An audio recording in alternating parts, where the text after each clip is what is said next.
Manuel Monsor Tabib del Rosario III o mas kilala bilang si Monsor del Rosario. Nasaan na nga ba siya?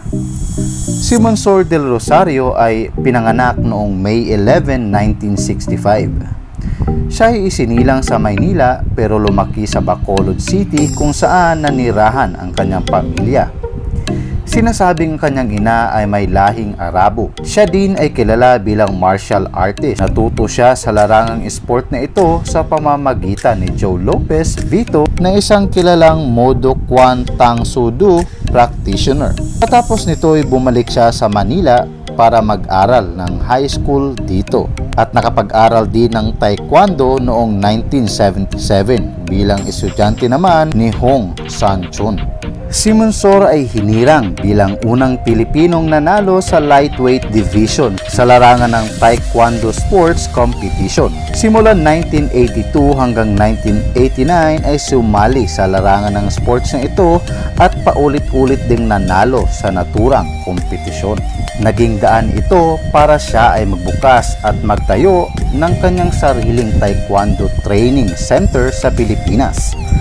Kasama niya rito si Stephen Fernandez na isa ring kilalang atleta sa larangan ng sport na ito. Ang kanyang pagiging Taekwondo champion naman ay nagbukas sa kanya para masabak sa kanyang unang pag-arte naman sa pelikula kung saan siya mas nakilala pa. Nagsimulang lumabas sa pelikula si Monsor noon pang 1986. Tumatak siya ng gusto sa puso ng mga Pilipino nang napanood siya sa palabas na Bangis noong 1995 sa direksyon ni Carlo J. Caparas. Ang palabas na ito ay hango naman sa pelikulang sumikat noong 1987 na Predator. At ito na ang naging simula ng tuloy-tuloy na pagsikat ni Monsor del Rosario. 1998 na naging bida ulit siya sa palabas na Buhawi Jack kung saan unang nakatambal niya rito ang sikat noon na si Carmina Villaruel.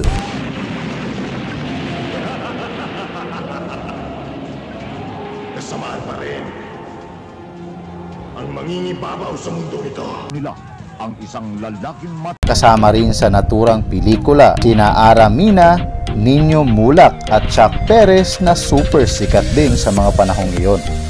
Walang eksaktong impormasyon kung paano ang naging love life ng ating bida ngayon. Pero sa impormasyon po na aking nakalap, ang naging asawa ni Monsor del Rosario ay si Joy Zapanta kung saan isa ring dating martial artist at sila ay nagkakilala nang si Zapanta ay sumali sa bakbakan o mixed martial arts class. 15 taong nawala at hindi napanood ang action star taekwondo expert na si Monsor del Rosario sa paggawa ng pelikula at proyekto sa telebisyon. Naging congressman ng 1st District ng Makati City itong ating bida na si Monsor del Rosario noong 2016 hanggang 2019. Pero bukod sa kawalan ng action films, ang mga klase raw talaga ng roles na ino-offer sa kanya ang isa sa dahilan kung bakit mahigit isang dekada siyang nawala. Sa ngayon ay masaya nang naninirahan sa Makati City ang kanyang asawa at 2 anak, itong ating bida.